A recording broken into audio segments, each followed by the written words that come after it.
नित्यानन्देश्वरसमारम्भां नित्यानन्देश्वरिमध्यमाम् अस्मदाचार्यपर्यन्तां वन्दे गुरुपरम्पराम्.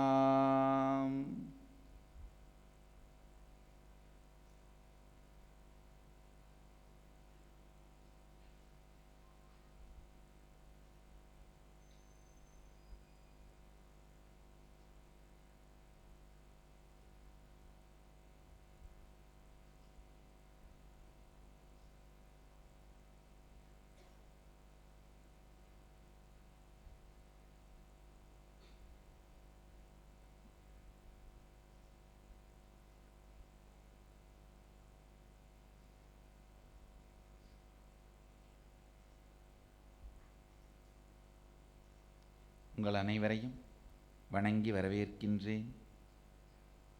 உலகம் முழுவதும் இருமுனை காணொளி காட்சியின் வழியாக ஆதிசைவம் எனும் தியான சத்சங்கத்தை கேட்பதற்காக அமர்ந்திருக்கும் அன்பர்களையும் பக்தர்களையும் மற்றும் நித்யானந்த தொலைக்காட்சியின் மூலமாகவும் இந்த சத்சங்கத்தை கேட்டுக்கொண்டிருக்கும் உங்கள் அனைவரையும் வணங்கி வரவேற்கின்றேன். ஆதிசைவம். இதுவரை ஆதிசைவம் எனும் தலைப்பில் உங்களோடு பகிர்ந்து கொண்ட கருத்துக்களின் சாரம், ஆதிசைவம் எல்லா உயிரினங்களும், மனிதன் மட்டுமல்லாது எல்லா உயிரினங்களும்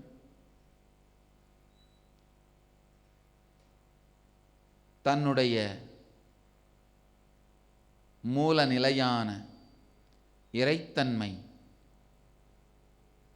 கடவுள் தன்மையை உணர்ந்து, எல்லா ஜீவனும் சிவத்தன்மையை உணர்ந்து அதில் லயித்திருப்பதற்கான வாழ்வியல் முறை ஆதிசைவம். மிக முக்கியமான 4 அங்கங்களை உடையது ஆதிசைவம். சரியை, கிரியை, யோகம், ஞானம்.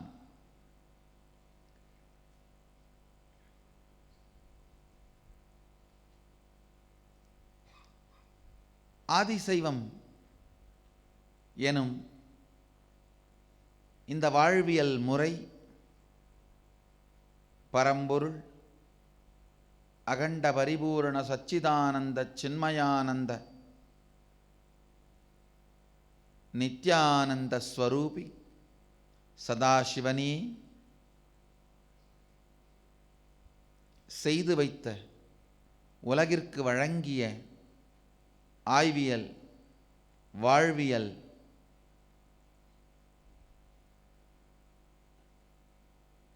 இயைபு, இயல்பு, இருப்பு எனும் 3 நிலைகளிலும்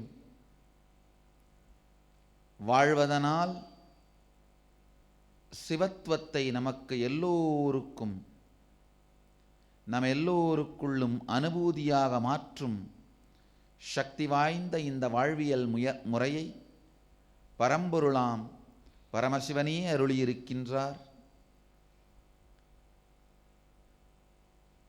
ஆதிசைவம் எனும் இந்த வாழ்வியல் முறையை நோக்கி எரியப்படும் கேள்விகள், சந்தேகங்கள், இவைகளைப் பற்றி நேற்று ஆராய்ந்து கொண்டிருந்தோம்.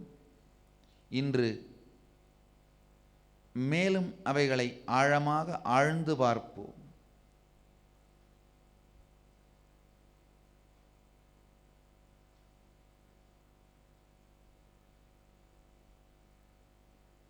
ஆதிசைவம் எதிர்கொள்ளும் இன்னொரு மிகப்பெரிய முக்கியமான கேள்வி,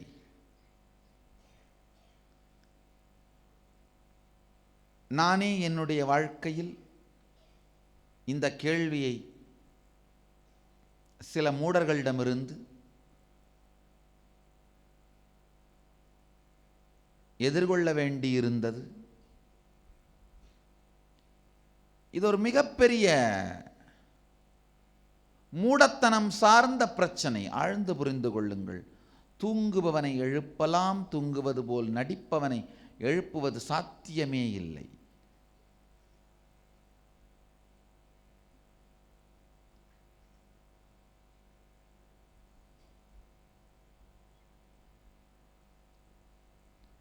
உண்மையை உள்வாங்க வேண்டும் என்று பகுத்து அறிவோர்க்கு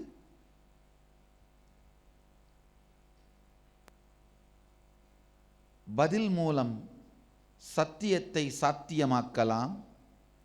ஆனால் பகுத்து எறிவதற்காகவே பகுத்து அறிவோர்கள் எனும் நபர்களுக்கு பதில் வழங்குவது சாத்தியமே இல்லை. பகுத்து எறிவதற்காகவே பகுத்து அறிபவர்கள்.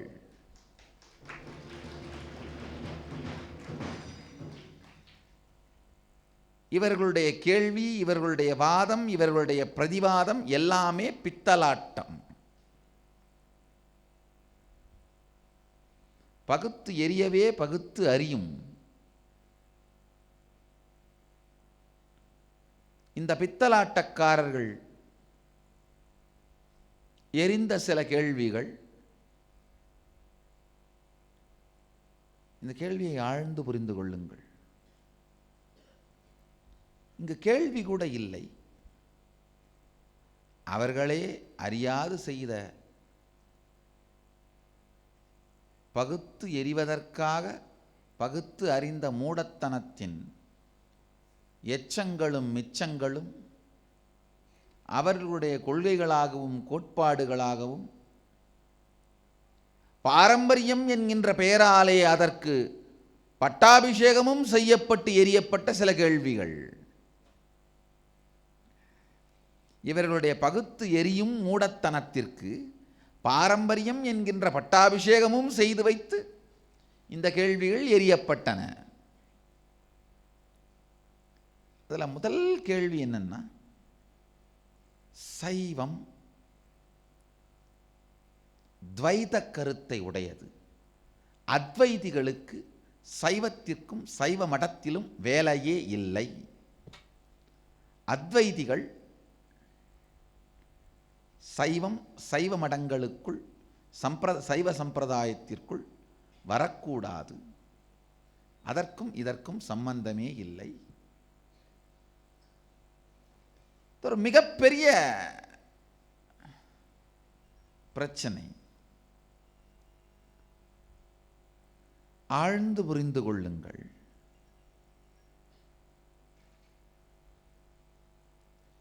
இந்த பிரச்சனையை கிளப்பினவங்க யாருமே அத்வைதத்தோட ஆனா ஆவண்ணாவையும் படித்ததில்லை, சைவத்தோட ஆனா ஆவண்ணாவையும் படித்ததில்லை. அனுபூதியாக உணர்ந்ததில்லை என்பது வேறுபுறம், அறிவாலும் கூட ஆராய்ந்ததில்லை. பகுத்து எறிவதற்காக பகுத்து அறிய முயற்சிக்கும் மூடர்கள்.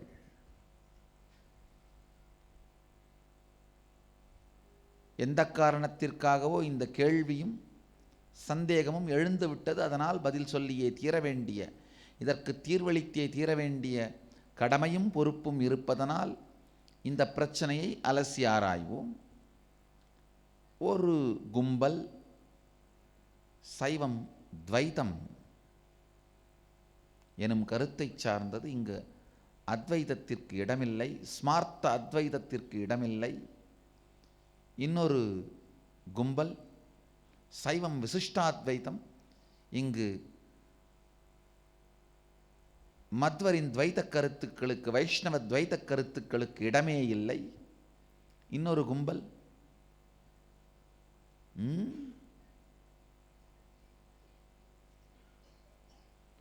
சைவம் விசிஷ்டாத்வைதம். ஒரு கும்பல் சைவம் துவைதம் என்றும் ஒரு கும்பல் சைவம் விசிஷ்டாத்வைதம் என்றும் வேறு வேறு விதமாக இன்னொரு குழுவினர் சைவம் அத்வைதம் சார்ந்தது என்றும், மிகப்பெரிய வாத பிரதிவாதங்களும் போர்களும் இது சார்ந்து மனக்கசப்புகளும் சஞ்சலங்களும்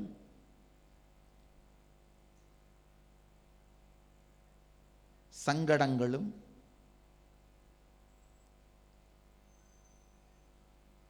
பல்வேறு பிரச்சனைகளும் சமூகத்தில் இருந்து கொண்டுதான் இருக்கின்றது. ஆழ்ந்து புரிந்து கொள்ளுங்கள்.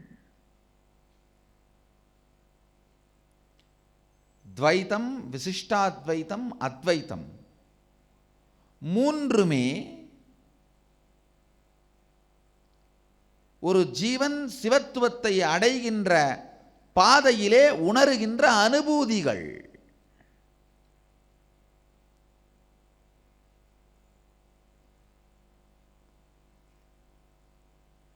பாதையில் வருகின்ற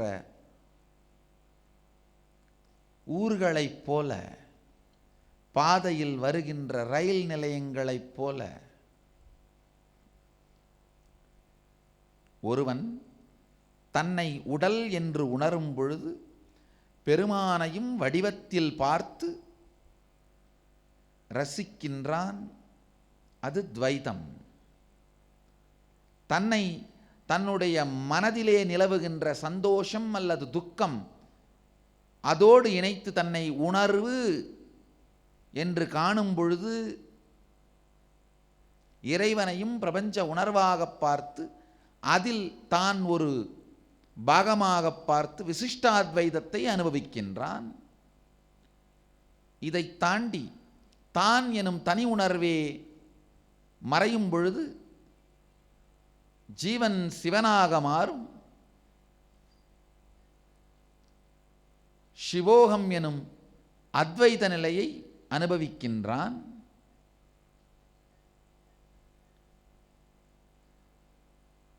ஜீவன் சிவத்துவத்தை அடையும் வழியிலே இருக்கின்ற வேறு வேறு நிலைகள் தான் இந்த மூன்றும்.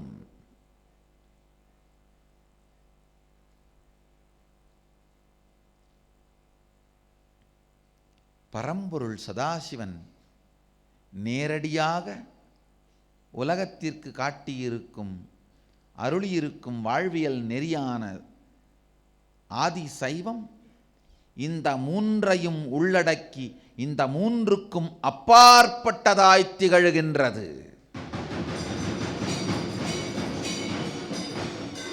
சைவம் வெறும் துவைத சம்பிரதாயம் அல்ல, வெறும் விசிஷ்டாத்வைத சம்பிரதாயம் அல்ல, வெறும் அத்வைத சம்பிரதாயமும் அல்ல.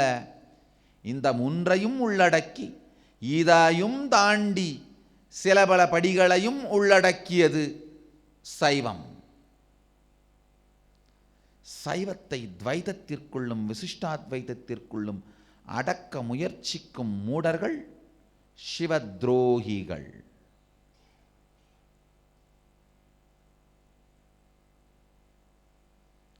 எரிபத்தராலும் மூர்க்கராலும் கவனிக்க வேண்டிய மூடர்கள்.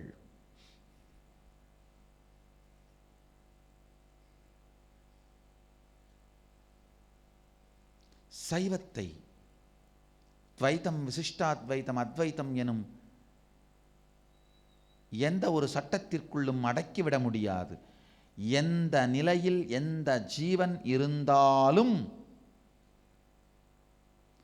அந்தந்த ஜீவனுக்கு அந்தந்த நிலையிலேயே இருந்து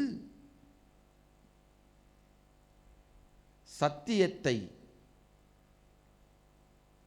காட்டி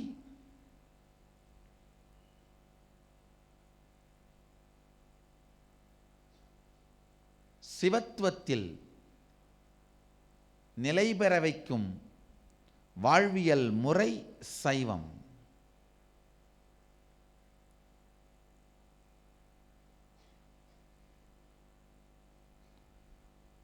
மடமையை அழித்து மடத்தின் அதிபதிகளாய் அமைந்தால்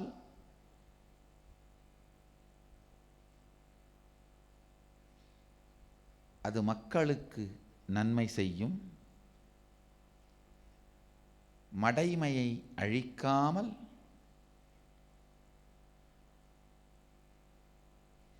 மடமைக்கு அதிபதியாய் இருந்து கொண்டு சிலர் மடாதிபதிகளாய் இருப்பதனால்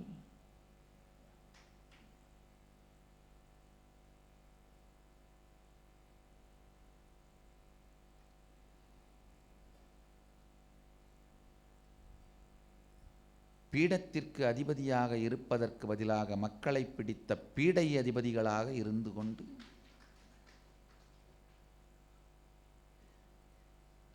சத்தியம் மக்களுக்கு சாத்தியம் ஆவதற்கு வழி சொல்லாது நித்தியம் அவர்களை குழப்பத்தில் ஆழ்த்தி குருட்டாட்டமாடி குழியில் விழுந்திடும் கதியை என்னவென்று சொல்வது? சைவம், துவைத்தம், அத்வைத்தம், விசிஷ்டாத்வைத்தம் எனும் 3 சம்பிரதாயங்களையும் உள்ளடக்கியது.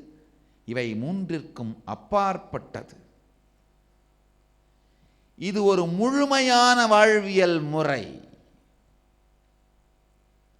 இங்க பிரச்சனையே என்னன்னா,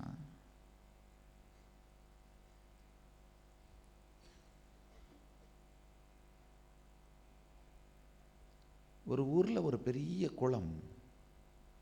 ஊருக்கு புதுசா 4 பேர் 4 வேற இடத்துல இருந்து வர்றாங்க.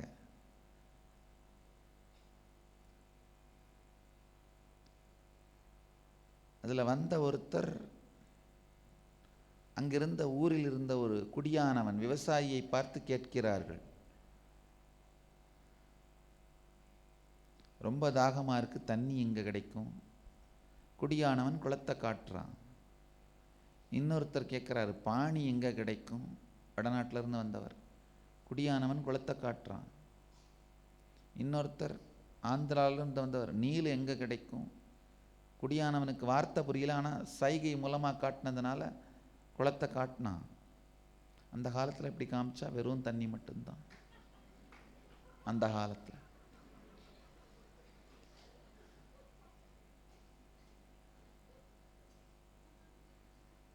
இன்னொருத்தர் கொஞ்சம் வெள்ளத்தோலாக இருந்தது, வாட்டர் எங்கே கிடைக்கும்? குடியானவன் குளத்தை காட்டினான். 4 பேருமே அந்த குளத்தை நோக்கி போயிட்டு இருக்கிற வழியில் ஒருத்தர் பார்த்துக்கிட்டாங்க. ஒருத்தர் கேட்டார், நீ எங்கே போகிற? நான் தண்ணியை தேடி போகிறேன். நீ எங்கே போகிற? நான் வாட்டரை தேடி போகிறேன். நீ எங்கே போகிற? நான் பானியை தேடி போகிறேன். நீ எங்கே போகிற? நான் நீலை தேடி போகிறேன். என்னையா 4 பேரும் ஒரே இடத்துக்கு போயிட்டுருக்குறோம்? இவன் சொல்கிறான், இல்லை அந்த ஊர்க்காரர் ஒருத்தர் சொன்னார், இங்கே நீலு தான் இருக்குது. இன்னொருத்தன் சொன்னான், இல்லை அங்கே பானி இருக்குது, நீல் இல்லை, அவன் எனக்கு சொல்லித்தான் அனுப்புனான். இன்னொருத்தர் சொன்னான், இல்லைப்பா அங்கே இருக்கிறது வாட்டர், தண்ணி இல்லை, நீலும் இல்லை, பானியும் இல்லை, தண்ணியும் இல்லை, வாட்டர். இன்னொருத்தன் சொன்னான், கிடையவே கிடையாது, நான் இந்த ஊருக்காரன், நான் பக்கத்து ஊருக்காரன், இந்த ஊருக்காரன் எனக்கு தெளிவாக சொன்னான் இங்கே தண்ணி தான் இருக்குன்னு. 4 பேரும் விவாதத்தில் ஈடுபட்டார்கள். விவாதம் வேகத்தோடு சண்டை துவங்கியது. சண்டை சச்சரவை கொண்டு வந்தது. சச்சரவில் ஒருவரை ஒருவர் அடித்துக்கொள்ள துவங்கினார்கள்.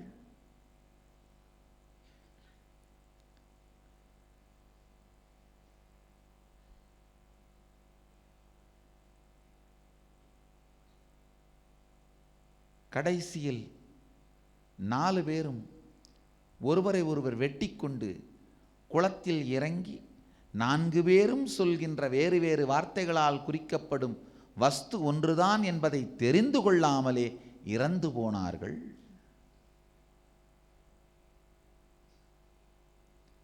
மடையர்களுக்கு அதிபதிகளாய் அனுபூதியை அடையாமல் குருபீடத்தில் அமர்ந்த அத்துணை மூடர்களுக்கும் இதுதான் கதி. அனுபூதி அடையாமல் தேட வேண்டிய வயதில் அனுபூதியை தேடி அடைந்துவிட்டு குருபீடத்தில் அமர்ந்தவர்கள்தான் தன் வாழ்க்கையிலும் நிம்மதியாயிருப்பார்கள், மற்றவர்கள் வாழ்க்கையிலும் ஆனந்தத்தை உருவாக்குவார்கள்.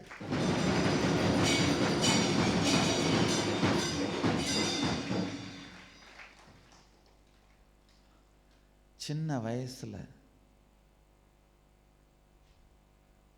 உடம்பில் வேகமும் இரத்தத்தில் சூடும் இருக்கும் பொழுது அனுபூதியை தேடி அடையாதவர்கள் பீடங்களில் தேடி அமர்ந்து கொண்டு சுகபோகமான வாழ்க்கையை வேண்டுமானால் வாழலாம்.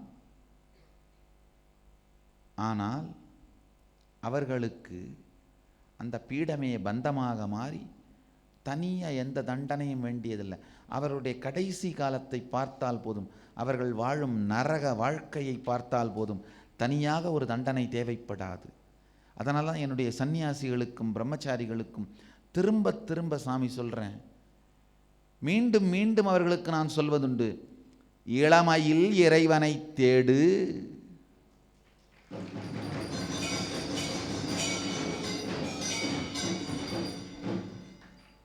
இளமையிலேயே இரத்தத்தில் சூடிருக்கும் பொழுதே, உடலிற்கும் மனதிற்கும் சக்தி இருக்கும் பொழுதே, அவை இரண்டும் உங்கள் கட்டுப்பாட்டில் இருக்கும் பொழுதே இறைவனை தேடி அனுபூதியாய் இருப்பாய் அவனை உணர்ந்து விடுங்கள்.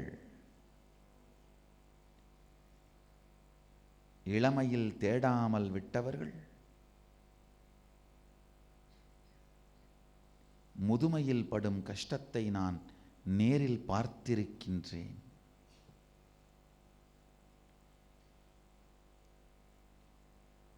இளமையில் வறுமையும் முதுமையில் தனிமையும் கொடிது என்று சொல்வார்கள்.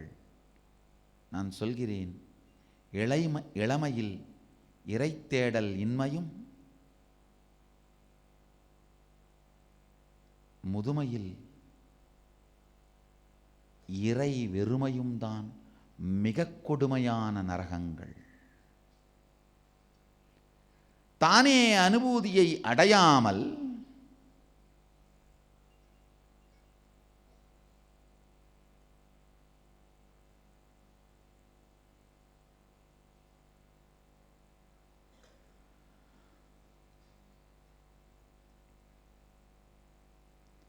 தானே அனுபூதியை அடையாமல் விட்டது மட்டுமல்லாது,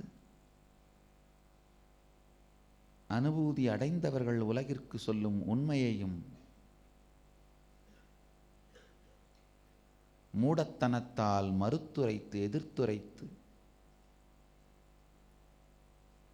மேலும் மேலும் கர்மத்தை உருவாக்கிக் கொள்ளும் மனம் கொண்ட மூடர்கள்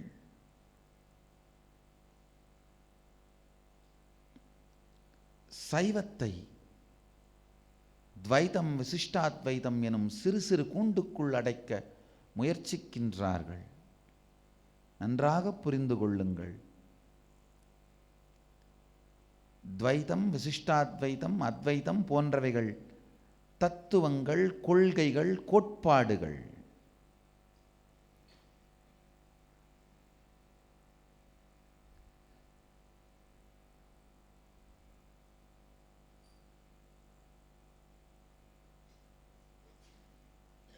உறைய வைக்கப்பட்ட ரோஜா மலரில் உயிர் இருக்க வாய்ப்பே இல்லை.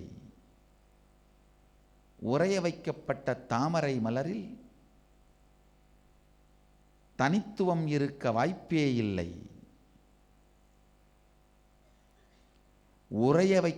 வார்த்தைகளால் கொள்கை, கோட்பாடு என்று உறைய வைக்கப்பட்ட எந்த சத்தியத்துக்கும் உயிர் இருப்பதில்லை. உறைய வைக்கப்பட்ட ரோஜா மலருக்கு உயிர் இருப்பதில்லை. உறைய வைக்கப்பட்ட தாமரை மலருக்கு தனித்துவமான சக்தி இருப்பதில்லை. எத்துணை நாள் அந்த மலர் தாமரை தண்டோடு தண்ணீரில் உயிரோடு இருக்கிறதோ அத்துணை நாள் வரைதான் அதற்கு தனித்துவமான உயிர் உண்டு. எத்துணை நாள் அந்த ரோஜா செடியோடு மலராக உயிரோடு இருக்கிறதோ அதுவரைதான் அது உயிருள்ள மலர். பறிக்கப்பட்டு உறைய வைக்கப்பட்ட உடனேயே அது உயிரை இழக்கின்றது. எடுக்கப்பட்டு உறைய வைக்கப்பட்ட உடனேயே அது தன் தனித்துவத்தை இழக்கிறது.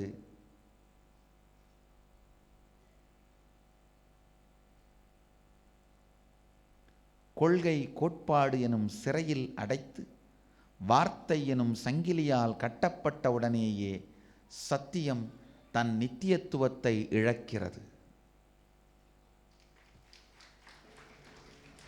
துவைதம், விசிஷ்டாத்வைதம், அத்வைதம், 3 கொள்கைகளும் தத்துவங்களும் இதுபோல வார்த்தை எனும் சங்கிலியால் கட்டப்பட்டு கொள்கை கோட்பாடு எனும் சிறையில் சிறை வைக்கப்பட்ட கருத்துக்கள். அவைகளுக்கு தன் தனித்துவத்தால் முழுமையாக ஒரு ஜீவனை சிவத்தன்மைக்குள் கொண்டு செல்லும் ஆற்றல் இல்லை. ஒரு குறிப்பிட்ட காலத்தில் குறிப்பிட்ட நிலையில் மாத்திரம் குறிப்பிட்ட மனிதர்களுக்கு உதவுகின்ற சக்தி மட்டும்தான் அதற்கு உண்டே தவிர இந்த ஒவ்வொரு தத்துவத்திற்கும் தனித்தனியாக ஒரு ஜீவன் அதன் இருப்பு நிலையிலிருந்து சிவத்தன்மையான இயல்பு நிலைக்குள் செல்லுகின்ற வரை வழிகாட்டுவதற்கான முழுமைத்தன்மையை இந்த எந்த ஒரு தத்துவத்தாலும் தனியாக செய்துவிட இயலாது. ஆனால் சைவம் எனும் வாழ்வியல் முறையால் ஒரு ஜீவன் எந்த நிலையில் இருக்கின்றதோ அந்த நிலையிலேயே துவங்கி இயைபு, இயல்பு, இருப்பு எனும் 3 நிலைகளிலும் ஜீவனை பயணிக்க வைத்து சிவத்துவத்தில் நித்யானந்தத்தில் நிரந்தரமாய் இருக்க வைக்கும் தெளிவும் சக்தியும் சைவத்திற்கே உண்டு. ஏனெனில்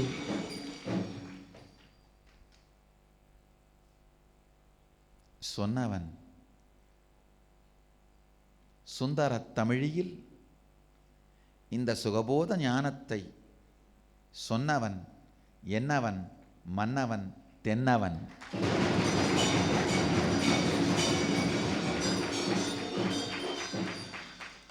விண்ணவன் விண்ணோரும் காணாத மன்னவன்.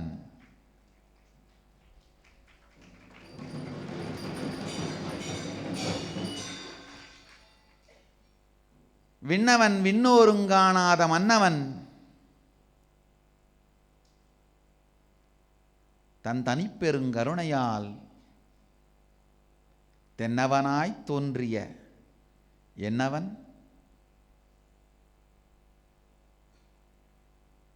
சைவம் எனும் வாழ்வியல் முறையை சொன்னவன்.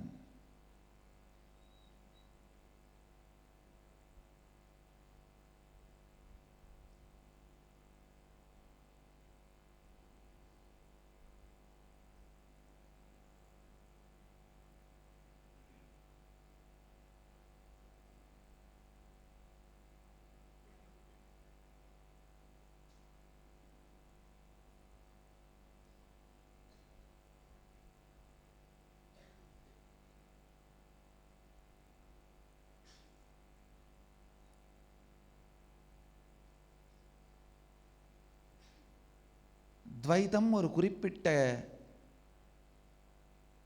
பயண காலத்தில், ஆன்மீக பயணத்தின் போது ஒரு குறிப்பிட்ட காலத்தில் குறிப்பிட்ட மனிதர்களுக்கு மட்டும் உதவியாயிருக்கும். விசிஷ்டாத்வைதம் ஒரு குறிப்பிட்ட காலத்தில் குறிப்பிட்ட மனிதர்களுக்கு மட்டும் உதவியாயிருக்கும். அத்வைதம் ஒரு குறிப்பிட்ட காலத்தில் குறிப்பிட்ட மனிதர்களுக்கு மட்டும் உதவியாயிருக்கும். ஆனால் சைவமோ இந்த 3ஐயும் உள்ளடக்கி இதையெல்லாம் தாண்டி நீங்கள் எங்கு எந்த நிலையில் எவ்வாறு இருக்கிறீர்களோ அங்கிருந்தே உங்களுக்கு உதவத் துவங்கி எங்கு சென்று சேர வேண்டுமோ அங்கு வரை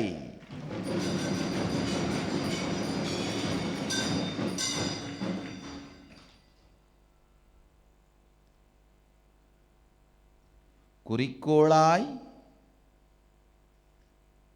குறிக்கோள் காட்டும் நெறிப்பாதையாய் நெறிப்பாதையில் செல்லத் தூண்டும் உத்வேகமாய் எல்லா நிலையிலும் உடன் இருந்து உண்மையை காட்டவும் கூட்டவும் சிவஞான போதத்துள்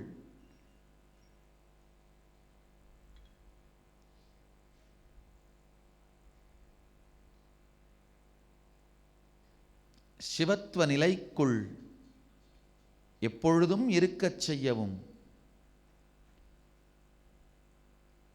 வழியில் ஜீவன் எதிர்கொள்ளுகின்ற எல்லா தடைகளையும் அழிக்கும் திறனும் சந்தேகங்களையெல்லாம் தீர்க்கும் தெளிவும்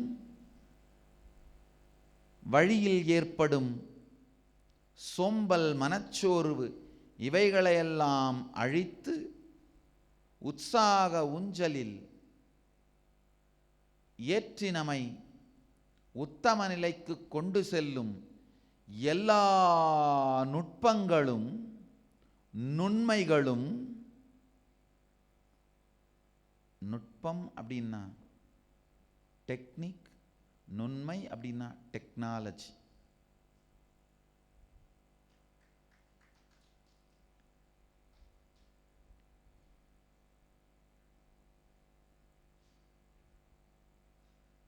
இந்த ஞான ரசவாதத்தின் நுட்பங்கள் நுண்மைகள் எல்லாவற்றையும் தன்னுள் அடக்கியது சைவம்.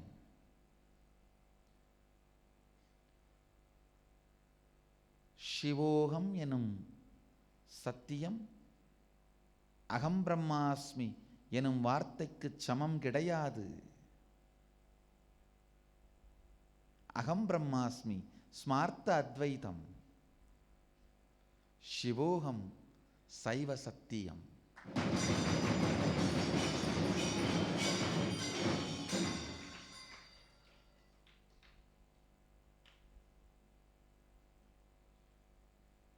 இரண்டிற்கும் மிகப்பெரிய வித்தியாசம் உண்டு.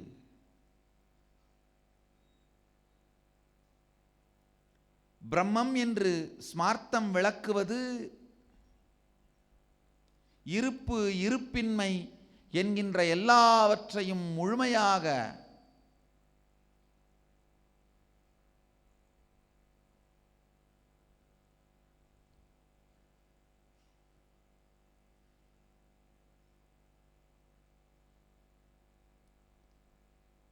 நேரடியாய் உணரக்கூடிய வகையில் குறிக்கும் வார்த்தையாக இருக்கிறதா என்றால்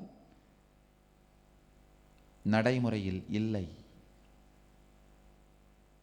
பிரம்மம் வெளிப்படாத மூலப்பொருளாகவே மீண்டும் மீண்டும் எல்லாராலும் வர்ணிக்கப்படுகின்றது. அனுபவித்தவர்கள் கூட அனுபூதியை பற்றி எழுதும் பொழுது வெளிப்படாத மூலப்பொருள் என்றே, எல்லாவற்றிற்கும் மூலம் என்றே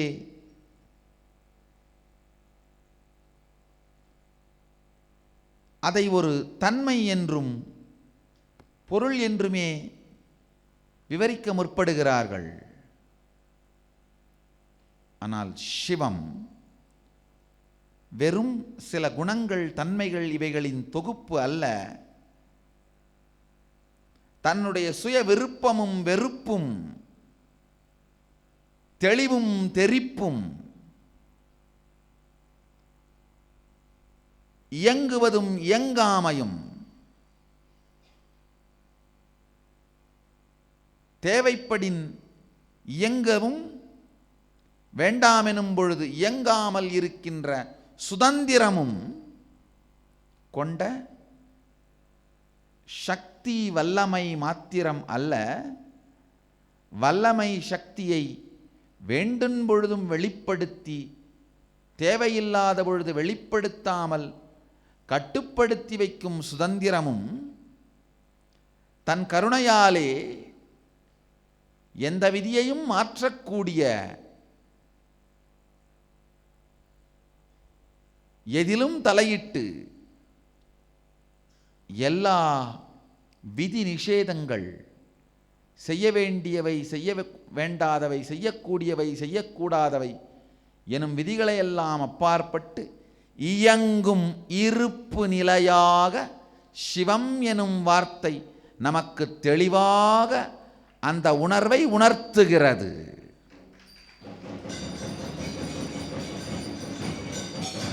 பிரம்மம் அப்படிங்கிற வார்த்தையை கேட்ட உடனே என்ன, இந்த உலகத்தை எல்லாம் ஆக்கி படைத்து காத்து அழித்து என்கின்ற ஒரு தன்மை குணங்களைத்தான்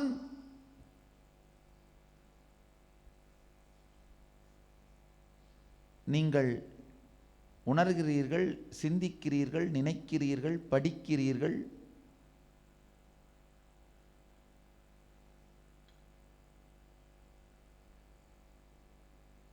ஆனால் சிவன் என்றால் இது எல்லாவற்றோடு சேர்ந்து தன்னுடைய தனித்துவத்தாலே, கருணையினாலே, விருப்பத்தாலே எப்படி வேண்டுமானாலும் இயங்குகின்ற சுதந்திரத்தன்மையும் சேர்த்த சுந்தர வெளிப்பாடாக நினைத்தவுடனேயே சிந்தை இனிக்கும், நினைத்தவுடனேயே சிந்தை இனிக்கும்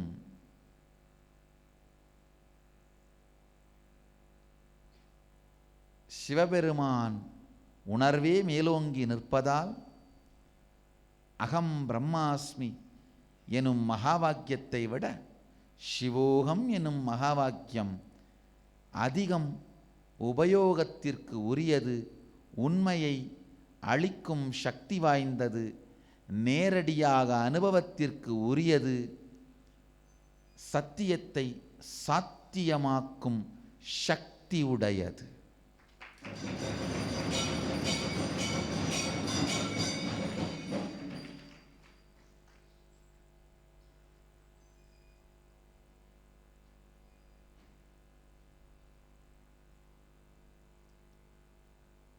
இங்க பிரச்சனையே சைவம் அத்வைதத்தை ஏற்றுக்கொள்கிறதா ஏற்றுக்கொள்ளவில்லையாங்கிறது இல்லைங்கய்யா.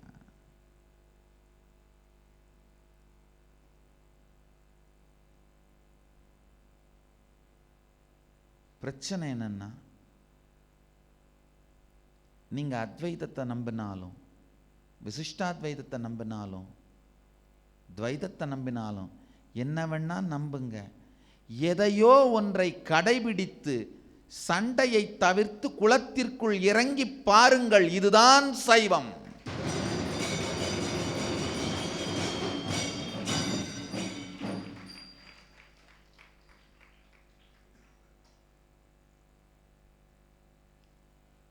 சைவம்னா என்னன்னா, துவைதமா விசிஷ்டாத்வைதமா அத்வைதமான் கடைசி வரைக்கும் குளத்தில் இறங்கி பார்க்காமலே அடிச்சிட்டு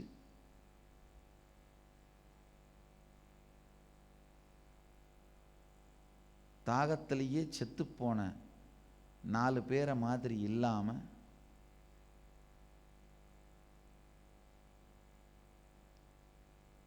குளத்தில் இறங்கி பார்த்துருந்தா அவங்களுக்கு தெரிஞ்சிருந்திருக்கும். 4 வார்த்தையால் 4 பேரும் சொன்னதும் ஒரு பொருள் தான். ஆனால் அந்த பொருள் இந்த 4 வார்த்தைக்கும் அப்பாற்பட்ட உண்மை. அதை அருந்தி இருந்தால் வாழ்க்கையை வாழ்ந்திருக்கலாம். அருந்தாமல் வார்த்தையை மட்டும் பிடித்து கொண்டு சண்டையிட்டதனால் தாகமும் தீரவில்லை, வாழ்க்கையும் போனது. அதே போல அத்வைத்தமா விசிஷ்டாத்வைத்தமா துவைத்தமா என்று சண்டையிட்டு கொண்டிருப்பதை விட்டு குளத்திற்குள் இறங்கி பாருங்கள் என்கின்ற சத்தியம்தான் சைவம்.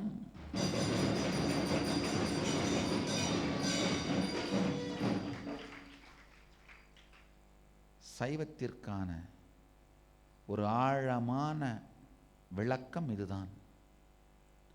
இறங்கி பார்.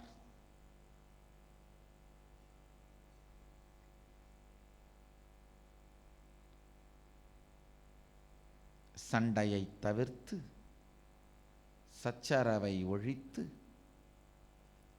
சத்தியத்தை எட்டிப்பார். இது சாத்தியம். இதுவே சைவம்.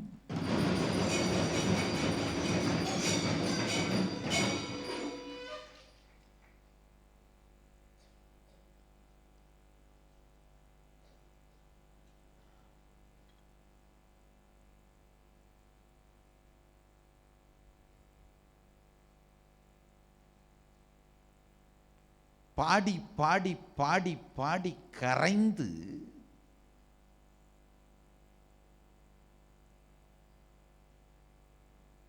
உருகிய நாவுக்கரசரை போல ஒரு பக்திமானை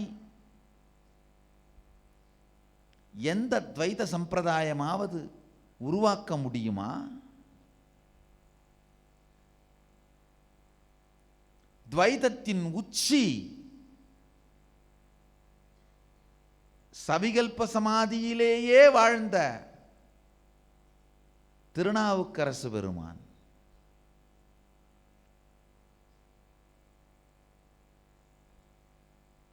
அது மட்டுமல்ல, ஞானத்திற்காக மட்டும் அல்ல, காதலி கூட அல்ல, இரண்டாவது கள்ளக்காதலிக்காக பெருமானையே தூதனுப்பிய சுந்தரன் இவனை போன்றொரு இன்னொரு பக்தனை எந்த சம்பிரதாயத்தில் காட்ட முடியும்? எந்த மதமோ தத்துவமோ இது போன்றதொரு பக்தியின் சக்தியை வெளிப்படுத்த முடியும்?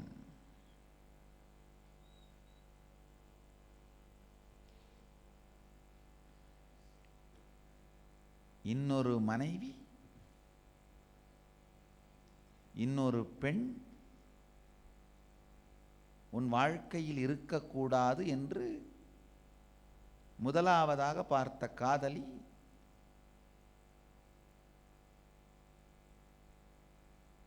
நிபந்தனை விதிக்கிறாள். சுந்தரர் அந்த பெண்ணிடம் சரி சரின்னு சொல்லிட்டு வந்துடுறார். ஆனால் இவருக்கே இவர் மேலே அந்த அளவுக்கு நம்பிக்கை இல்லை. அந்த பெண்ணும் இவரை நேரடியாக நம்ப தயாராக இல்லை. அதனால் நாளைக்கு காலையில் திருவொற்றியூர் கோவிலில் பெருமான் பலிபீடத்தின் முன்னாடி சத்தியம் பண்ணி கொடு, பெருமான் முன்னாடி பெருமானுடைய சாநித்தியத்தில் சத்தியம் பண்ணி கொடுன்னு பெண் கேட்கிறா. சுந்தரரும் சரின்னு சொல்லிட்டு வந்துடுறாரு. காரணம் என்னன்னா, பெருமானே நம்ம கட்டுப்பாட்டில் தானே இருக்காரு. பக்தியின் சக்தி பாருங்க.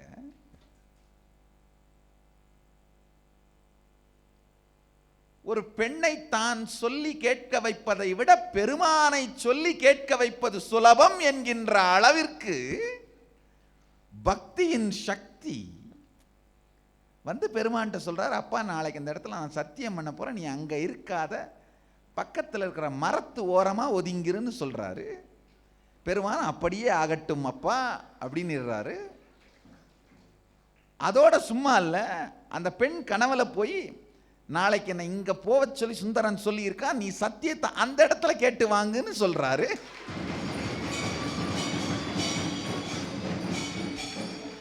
சந்நிதி முன்னாடி சத்தியம் பண்ணா ஒத்துக்காத அந்த மரத்தடியில் எனக்கு இருக்க சொல்லியிருக்கான், நீ சத்தியத்தை மரத்தடியில் வந்து பண்ண சொல்லுன்னு சொல்றாரு. அப்ப அந்த பெண்ணின் பக்தியின் மாண்பு பாருங்கள். சுந்தரன் பக்தியின் மாண்பு இந்த பெண்ணை கன்வின்ஸ் பண்றதை விட பெருமானை கன்வின்ஸ் பண்றது ஈஸின்னு நினைக்கிறாரு. அந்த பெண்ணோ நீ எவ்வளவு பெரிய பக்தனா இருந்தாலும் என் பக்திக்கு பெருமான் துரோகம் செய்ய மாட்டான் அப்படின்னு நினைக்கிறா.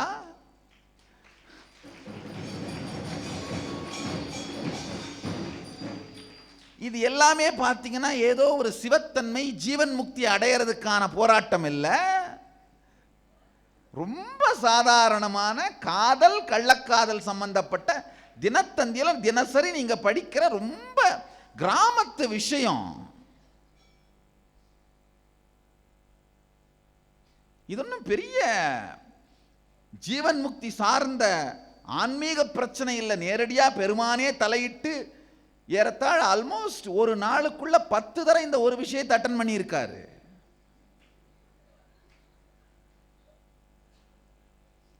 வெறும் 24 மணி நேரத்துக்குள்ள 10 தரம் இங்கேயும் அங்கேயும் மாறி மாறி கோள் சொல்லி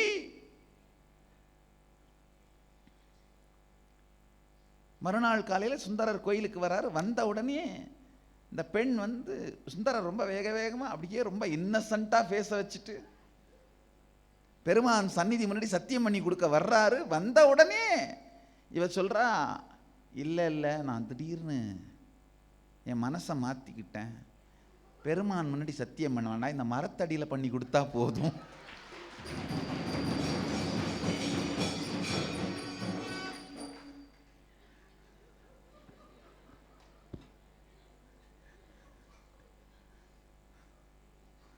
சுந்தரருக்கு பெருமானை சந்தேகப்படுகின்ற அளவிற்கு மனம் ஒத்துக்கொள்ளவில்லை. ஆனால் சொன்னதனால் சத்தியத்தை செய்து கொடுக்க மாட்டேன் என்றும் சொல்ல முடியவில்லை. சத்தியமும் பண்ணி கொடுத்துறாரு.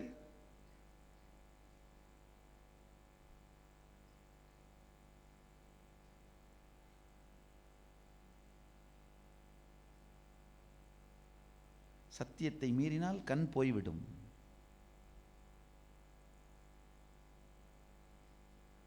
கடைசியில் அதையும் மீறாரு. ஏன்னா பெருமான் இருக்கிற தைரியம், பலம். பெருமானுக்கு உண்மையாக இல்லாவிட்டால் கூட அவன் எனக்கு உண்மையாக இருப்பான் என்கின்ற பக்தியின் சக்தி.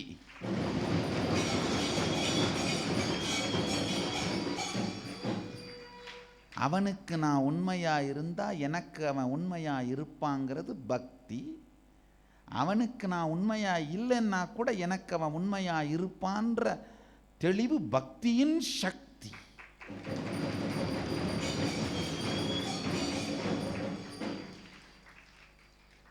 எந்த துவைத சம்பிரதாயத்தில், எந்த விசிஷ்டாத்வைத சம்பிரதாயத்தில், எந்த பக்தி சம்பிரதாயத்தில் இப்படி ஒரு பக்தியை காண முடியும்?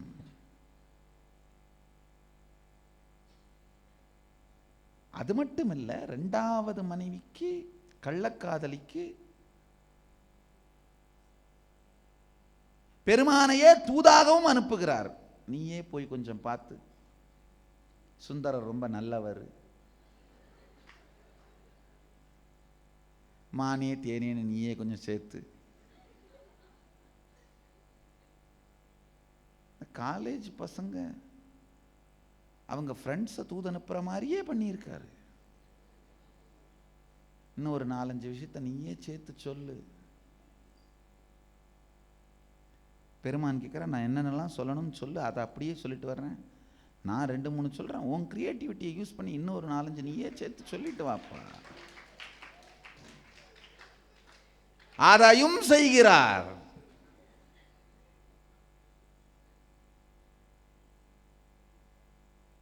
சரி போன்னு கிளம்பர் சொல்கிறாரு. பெருமான் கிளம்பும்போது, தூது போகிறவன் செருப்பு போட்டு போகக்கூடாது, கழட்டி வச்சுட்டு போ. அது ஒரு மரபு. தூது செல்பவர்கள் பாதுகை அணியக்கூடாது, கழட்டி வச்சுட்டு போகிறார். கால் தேய வெறுங்காலோடு நடந்து செல்கிறார்.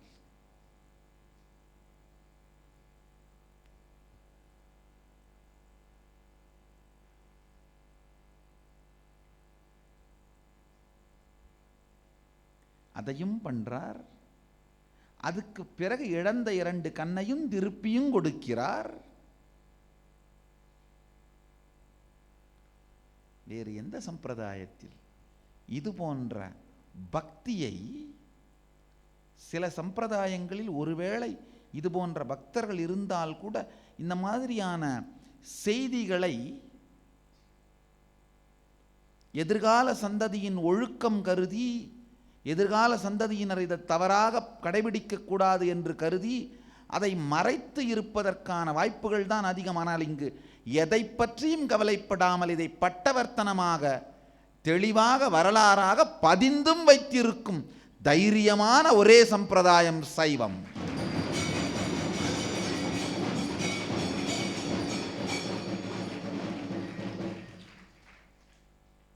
ஏனென்றால் தனி மனித ஒழுக்கம், சமூக ஒழுக்கம், இயற்கையின் போக்கு, இது எல்லாவற்றையும் தன் கருணையின் மாத்திரத்தால் நடத்துவதும் நடத்தாததும், நிற்பதும் நிற்காததும், இயக்குவதும் இயக்காததும் தன் இச்சா மாத்திர சுதந்திரமே எனும் பேரொழுக்கு பெருமான். சாதாரண விதிகள், ஒழுக்கங்கள், எந்த விதியை வேண்டுமானாலும், எப்படி வேண்டுமானாலும், எதனோடு வேண்டுமானாலும் விளையாடும் தன்மை பேரொழுக்கு. பேரொழுக்கு பெம்மான் இந்த வாழ்வியல் முறை என்பதனால் வேரொழுக்கு பற்றி கவலைப்படாமல் வரலாறை உள்ளது உள்ளபடியே உரைத்து வைத்தார்கள்.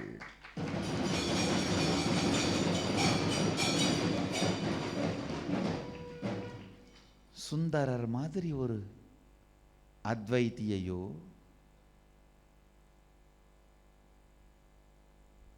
சுந்தரர் மாதிரி ஒரு பக்தரையோ வேறு எந்த சம்பிரதாயத்தில் காண முடியும்? ஞானசம்பந்த பெருமான்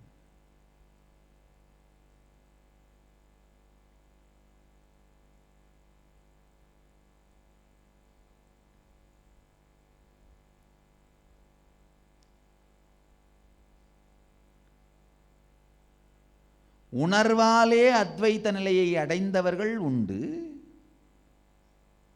உடலை கூட மிச்சம் விடாமல் இறை சக்தியோடு கரைத்து விட்ட சுத்தாத்வைதிகள் ஞானசம்பந்தரும் மாணிக்கவாசக பெருமானும்.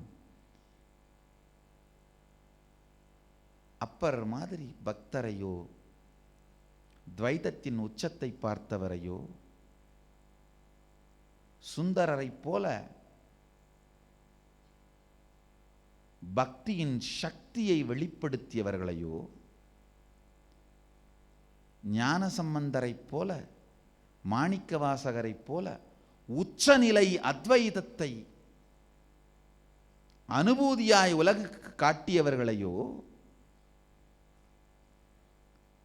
எந்த சம்பிரதாயத்தில் காண்பீர்கள்?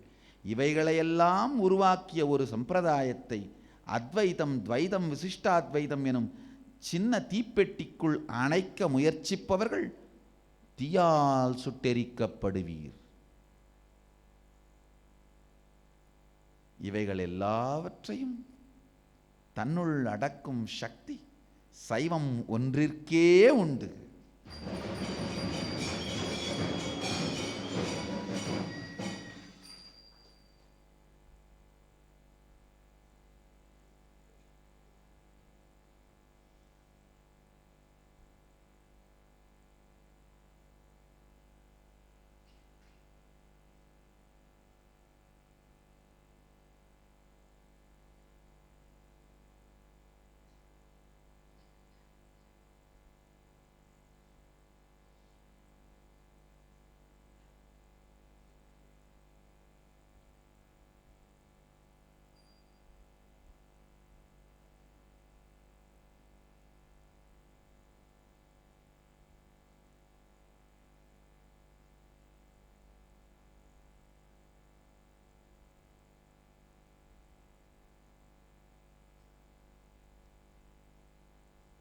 சைவத்தை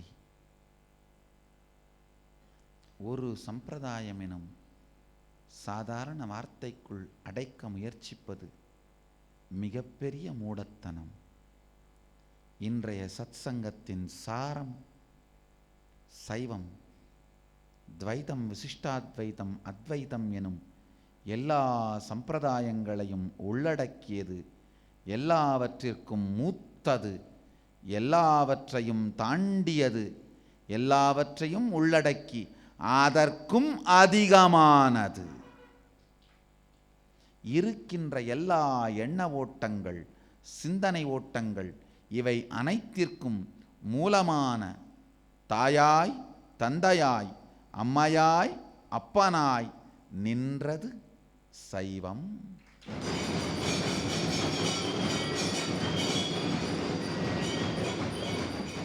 பிரபஞ்சத்திற்கே அம்மையப்பன் தந்த வாழ்வியல் என்பதனால் எல்லா தத்துவங்களுக்கும் வாழ்வியல் நெறியாய், அம்மையப்பனாய், பிரபஞ்சத்திற்கே அம்மையப்பன் அளித்த வாழ்வியல் நெறி என்பதால் எல்லா தத்துவங்களுக்கும் அம்மையப்பனாக இருக்கும் வாழ்வியல் நெறி சைவமே.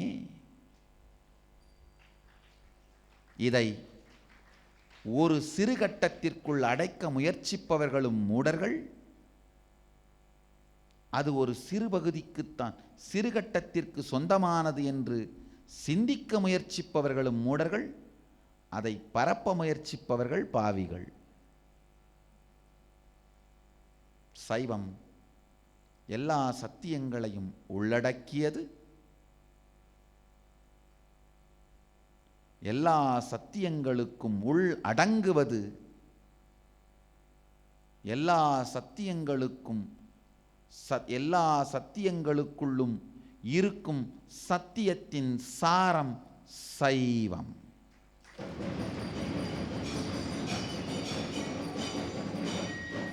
எந்த ஒரு மதத்திலும் தத்துவ கோட்பாட்டிலும் கொள்கையிலும் எந்த அளவுக்கு சைவம் உள்வாங்கப்பட்டிருக்கிறதோ அந்த அளவிற்கு அது உலகத்திற்கும் தனக்கும் உபயோகமாகும் என்பதை அறுதியிட்டு கூறி, தொடர்ந்து ஆதிசைவம் பற்றிய சத்தியங்களை உங்கள் வாழ்க்கையில் சாத்தியமாக்கிக் கொள்ள 21, 22, 23, 24 4 நாட்களிலும் சமய தீட்சை, விசேஷ தீட்சை எனும் 2 தீட்சையையும் பெற்று இந்த சத்தியங்களை வாழ்வில் அனுபவமாக சாத்தியமாக பெற்று வாழ்வீர்களாக என்று ஆசீர்வதித்து, நீங்கள் எல்லோரும் நித்யானந்தத்தில் நிறைந்து நித்யானந்தத்தில் கரைந்து நித்யானந்தமாகிட ஆசீர்வதித்து முடிக்கின்றேன். நன்றி. ஆனந்தமாக இருங்கள். நித்யானந்த தியான பீடம், நித்யானந்த நகர், பிடதி, பெங்களூரு. Phone 08027279999 www.nityananda.org.